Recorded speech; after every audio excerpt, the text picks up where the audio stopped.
The Democratic Republic of Madagascar was a socialist state that existed on the island of Madagascar from 1975 until 1992. History: Didier Ratsiraka was elected to a 7-year term as president in a national referendum on December 21, 1975, confirming the mandate for consensus and inaugurating Madagascar's second republic. The guiding principle of Ratsiraka's administration was the need for a socialist revolution from above. Specifically, he sought to radically change Malagasy society in accordance with programs and principles incorporated into the Charter of the Malagasy Socialist Revolution, popularly referred to as the Red Book. According to this document, the primary goal of the newly renamed Democratic Republic of Madagascar was to build a new society founded on socialist principles and guided by the actions of the 5 pillars of the revolution: the Supreme Revolutionary Council, peasants and workers, young intellectuals, women, and the popular armed forces. The socialist revolution, explains the Red Book,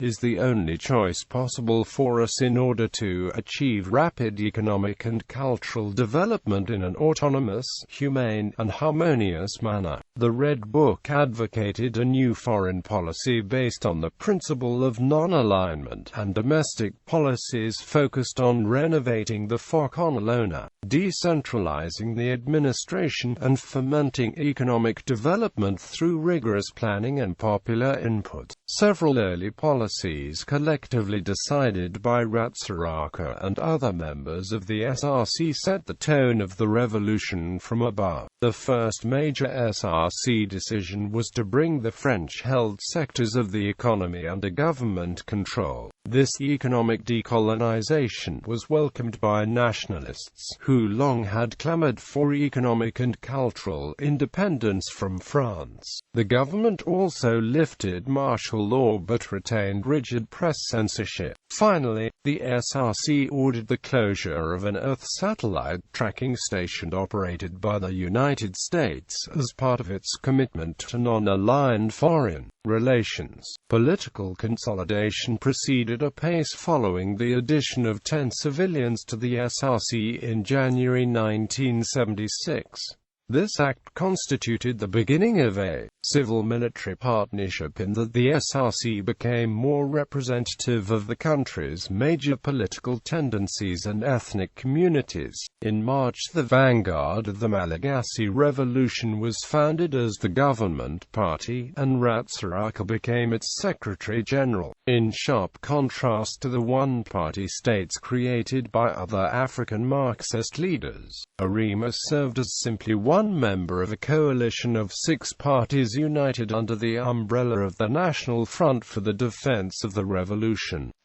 Membership in the FNDR, necessarily for participation in the electoral process, was preconditioned on party endorsement of the revolutionary principles and programs contained in the Red Book. Ratsiraka and Arima clearly dominated the political system. In the Focolona elections held in March 1977, for example, Arima captured 90% of 73,000 contested seats in 11,400 assemblies. In June 1977, Arima won 220 out of a total of 232 seats in elections for 6 provincial General Assemblies, and 112 out of a total of 137 seats in the Popular National Assembly. This trend toward consolidation was most vividly demonstrated by Ratsiraka's announcement of his 1977 cabinet, in which Arima members held 16 of 18 ministerial posts. Yet, less than 3 years after taking power,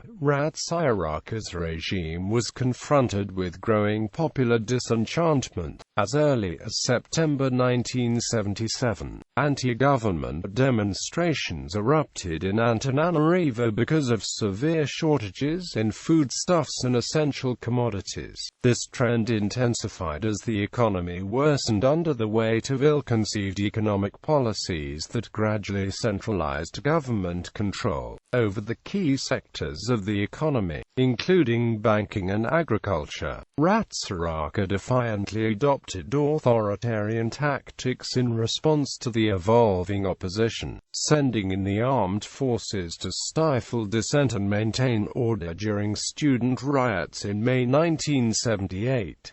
In the economic realm, however, Ratsiraka accepted the free market reforms demanded by the International Monetary Fund in order to ensure an infusion of foreign assistance vital to keeping the economy functioning, whereas Ratsiraka's drift toward authoritarianism provided his enemies with political cannon fodder. His economic reforms led them to charge him with abandoning scientific socialism and alienated his traditional base of political supporters as well. The results of presidential elections within the de facto one-party framework that prevailed throughout the Second Republic clearly demonstrated Ratsiraka's declining political fortunes. Widespread initial enthusiasm for his socialist revolution from above secured him nearly 96% of the popular vote in the 1975 constitutional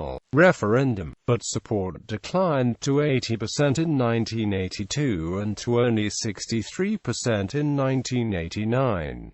The year of 1989 marked a special turning point in that the fall of the Berlin Wall heralded the intellectual death of one-party rule in Eastern Europe and the Soviet Union and similarly transformed electoral politics in Africa. In the case of Madagascar, increasingly vocal opposition parties denounced what they and international observers considered massive fraud in the 1989 presidential election, including Ratsiraka's refusal to update outdated voting lists that excluded the anti-Ratsiraka youth vote and the stuffing of ballot boxes at unmonitored rural polling stations. Massive demonstrations against Ratsiraka's inauguration led to violent clashes in Antananarivo that, according to official figures, left 75 dead and wounded. Popular discontent with the Ratsiraka regime heightened on August 10, 1991, when more than 400,000 citizens marched peacefully on the president's palace in order to oust the Ratsiraka government and create a new multi-party political system. Ratsiraka already faced an economy crippled by a general strike that had begun in May, as well as a divided and restless military whose loyalty no longer could be assumed. When the Presidential Guard opened fire on the marchers and killed and wounded hundreds, a crisis of leadership occurred. The net result of these events was Ratsiraka's agreement on October 31, 1991 to support a process of democratic transition, complete with the formulation of a new constitution and the holding of free and fair multi-party elections. Albert Zafit, the central leader of the opposition forces and a co-chair of the Samayati ethnic group,